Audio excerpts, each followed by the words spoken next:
അന്താരാഷ്ട്ര ക്രിക്കറ്റിൽ നിന്ന് വിരമിക്കൽ പ്രഖ്യാപിച്ച ഇംഗ്ലണ്ട് ടെസ്റ്റ് നായകൻ ബെൻ സ്റ്റോക്സ്. ന്യൂസിലൻഡിനെതിരായ മൂന്നാം ടെസ്റ്റിനിടെയാണ് വിരമിക്കൽ പ്രഖ്യാപനം.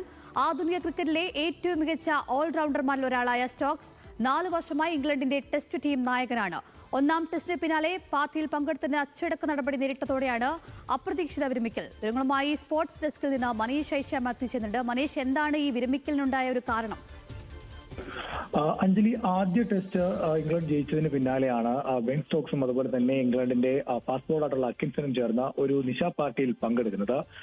ഈ വിവരം ഇംഗ്ലണ്ട് ക്രിക്കറ്റ് ബോർഡ് അറിയുകയും ഇതിനെതിരെ അദ്ദേഹത്തിന് നടപടി എടുക്കുകയും ചെയ്തു. നടപടിയുടെ ഭാഗമായി രണ്ടാമത്തെ ടെസ്റ്റിൽ ഇംഗ്ലണ്ട് ന്യൂസിലൻഡ് രണ്ടാമത്തെ ടെസ്റ്റിൽ ബെൻ സ്റ്റോക്സിനെ പുറത്തിരുത്തുകയും ചെയ്തിരുന്നു. ഇതിന് പിന്നാലെ മൂന്നാം ടെസ്റ്റ് പുരോഗമിക്കുമ്പോഴാണ് ബെൻ സ്റ്റോക്സ് അപ്രതീക്ഷിതമായി നായകസ്ഥാനം ഈ മത്സരത്തിൽ തന്നെ വിരമിക്കുന്ന തരത്തിലേക്ക് കാര്യങ്ങൾ എത്തിയത്. അതായത് അദ്ദേഹത്തിനെതിരെ നടപടിയെടുത്തതിൽ അദ്ദേഹത്തിന് അതൃപ്തി ഉണ്ടായിരുന്നു. ഈ അതൃപ്തിയുടെ പിന്നാലെയാണ് ബോർഡിനോട് കലഹിച്ച് നിലവിൽ ഇപ്പോൾ ഒരു അപ്രതീക്ഷിത വിരമിക്കൽ പ്രഖ്യാപനം ബെൻ സ്റ്റോക്സിന്റെ ഭാഗത്തു നിന്നുണ്ടായിരിക്കുന്നത്.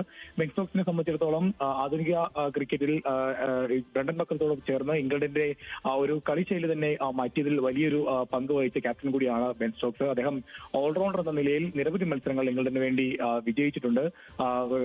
ടെസ്റ്റിൽ 7000-ഓളം റൺസും ഏകദേശം 246-ഓളം വിക്കറ്റുകളും സ്വന്തമാക്കിയ ഇംഗ്ലണ്ടിന്റെ തന്നെ എക്കാലത്തെ മികച്ച ഓൾറൗണ്ടർമാരിൽ ഒരാളാണ്. എന്തായാലും ഇംഗ്ലണ്ട് ക്രിക്കറ്റ് ബോർഡുമായിട്ടുള്ള പടലപ്പണങ്ങളുടെ ഭാഗമായിട്ടാണ് നിലവിൽ ഇപ്പോൾ ഈ അപ്രതീക്ഷിത വിരമിക്കൽ പ്രഖ്യാപനം വന്നിരിക്കുന്നത്. അഞ്ജലി. ശരി മനീഷ്, വ്യക്തമാണ്.